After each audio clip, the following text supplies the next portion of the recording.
কিছুটা হাঁটার পরেই পেয়ে গেলাম।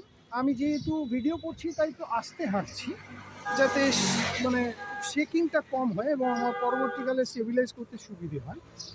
এখন যেখানে এসে গেছি একটু জুম করি, দেখি কি বলছি জায়গাটা। Agartala rail station. এই ডান দিকে যে রাস্তাটা ঢুকে গেছে, সেই রাস্তাটা দিয়ে ডান দিকে ২ পা গেলেই আগরতলা রেলওয়ে স্টেশন।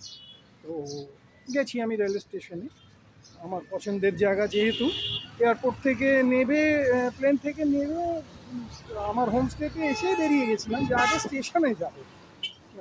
ওই প্লেন টেন ভালো লাগে না, স্টেশনে আগে গিয়ে ট্রেনের ওখানটা একটু দেখি, ট্রেন টেন উঠি, বসে থাকি স্টেশনে। আমি একটু প্ল্যাটফর্মে মাঝে মাঝে বসে থাকি কোনো কাজ ছাড়া। একটা প্ল্যাটফর্ম টিকিট কেটে ২ ঘন্টার জন্য ভ্যালিড বসে রই। তো সেটাও করি, তো এখানেও সেটা করেছিলাম। ওই যেখান থেকে অটোটা ঢুকছে ওই রাস্তা দিয়ে ঢুকে গেলেই একটা সাদা বাস যাচ্ছে দেখি, এই এই রাস্তা দিয়ে ঢুকে গেলে ২ পা গেলেই স্টেশন আগরতলা স্টেশন। আগরতলার অ্যাকচুয়ালি ২টো স্টেশন আছে, এই স্টেশনটার নাম কিন্তু বাধারঘাট। তো যদিও ২টো স্টেশনে সব ট্রেনই ২টো স্টেশনই পাওয়া যাবে, ওটার থেকে উঠলে আপনি উঠতে পারেন, না হলে ওখান থেকে যদি টিকিট কাটেন এখান থেকে বোর্ডিং সেটাও করতে পারবেন, কোনো অসুবিধে কিছু নেই।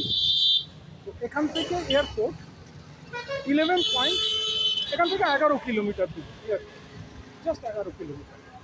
তো এটাতে জমজমাট জায়গা, বাধারঘাট রেল স্টেশন বললেই এখানে নামিয়ে দেবে।